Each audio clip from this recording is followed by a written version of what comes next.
Hey guys, Bloody Vintage here. Just want to go over some military Coleman lamps with you guys. Basically, it takes a little bit of research to understand what to look for because there's a million Coleman lanterns out there.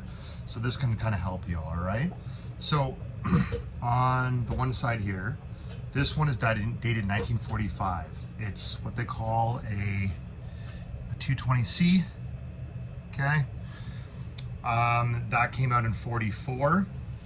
Big thing to look for right off the bat is usually this yellow label on the front kind of helps you, as well as, even though they had it even longer, you know, this kind of knob on it as well.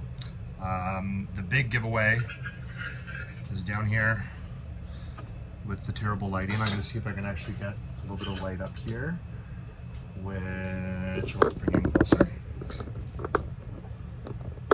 Okay, so apologies on the poor lighting. So you have this lantern, sorry, this sun symbol in the middle. That's good.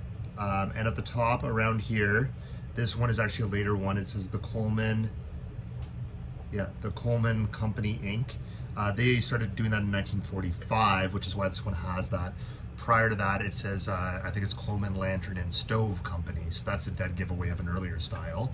So on each side here, on one side, you have a 10, and the other side you have a 5. And to explain, just because I got this kind of in mirror reverse on the camera, if you're facing this, on your left will be the year, 1945. On your right will be the month, October. So October 1945.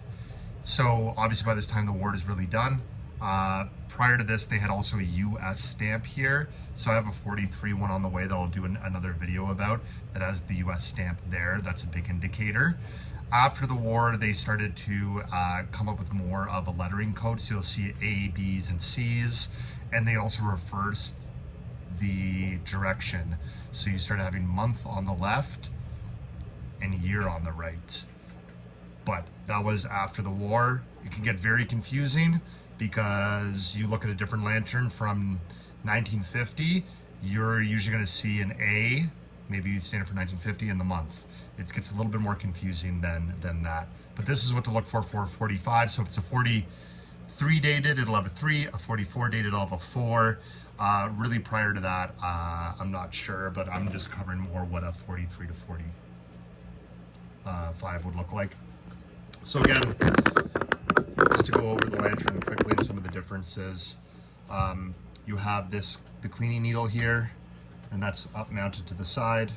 That goes just up and down to clean out the port for the fuel flow.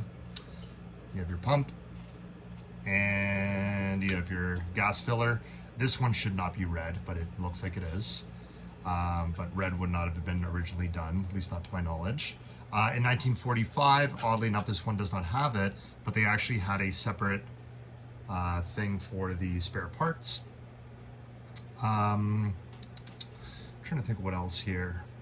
Sorry, I'm a bit tired, guys. Been a long day at work. So looking around here, this checkered pattern in the center is a big thing to look out for. Does not mean it's World War II, but that's a good starting point, as well as this honeycomb style shape at the top here. Those are good things to look out for. And these bent out parts here to hold this. Does not make a World War II, but if you're just looking from a picture on Facebook Marketplace, these are good indicators because you're not always going to get a nice picture of the bottom, are you? Okay, that's what to look for. As well, just FYI, this one says Pyrex on it. Not everything said that, but that glass is made by Pyrex. Okay, great. This is the newer style that came out in 1952. I want to say maybe there might be a 51 out there. This one has 2 yellow labels. Sorry, 3 yellow labels, dead giveaway. It's more of an OD color, so that's pretty obvious. I'll bring it down here so I can actually test it. More of an OD color, so it sticks out as more of an army color than this one, which is more the common Coleman color. This one, big difference is it's got a single mantle. I mean, it's got a single one of these silk socks in there. It's only got one. If you're wondering why this looks weird in here, I have another generator in plastic attached to it. just because the last one wasn't working, and I've sold this one to a great customer. Okay, again, you see that the knob is almost identical, if not identical.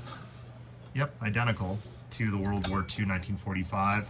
The pump, fairly identical as well, with the exception of this now has the spare parts in it, and this will have usually a wrench in it, some spare mantles in there.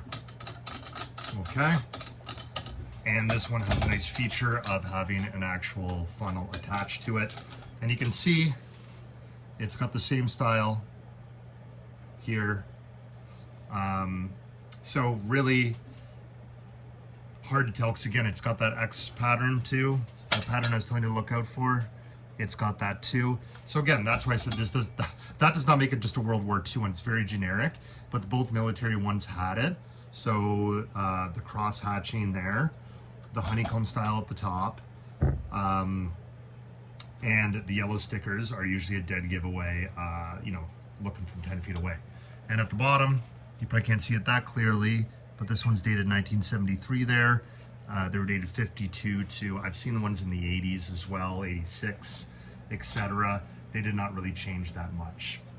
Okay, well, I hope that gives you a quick rundown of these, and I'll hopefully do more videos to bore you guys. All right, have a good night.